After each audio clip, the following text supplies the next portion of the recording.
ബൈബിളിന്റെ ഏറ്റവും ആകർഷകമായ വശങ്ങളിൽ ഒന്ന് അവിശ്വസനീയമായ കാര്യങ്ങൾ ചെയ്യാൻ ദൈവം അപൂർണരായ ആളുകളിലൂടെ നിരന്തരം എങ്ങനെ പ്രവർത്തിക്കുന്നു എന്നതാണ്.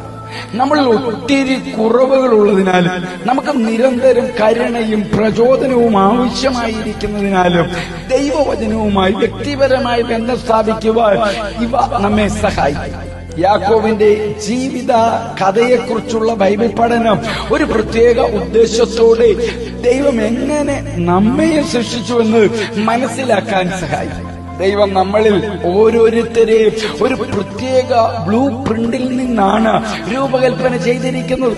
നാം ആരാകണം എന്നതിന്റെ എല്ലാ വശങ്ങളെ കുറിച്ചും കർത്താവ് ചിന്തിച്ചിട്ടുണ്ട്. നമ്മുടെ രൂപം, വ്യക്തിത്വം, താല്പര്യം മുതലായവ.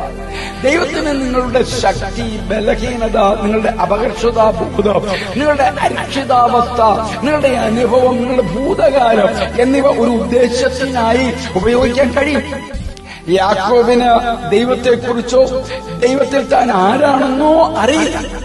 അവൻ നേർന്നവന്റെ വാക്കിലൂടെ ദൈവത്തെ കണ്ടെത്താനുള്ള അവന്റെ സന്നദ്ധതയും ദൈവത്തിന് യാക്കോബിനെ കുറിച്ചുള്ള പദ്ധതിയെയും സൂചിപ്പിക്കുകയാണ്.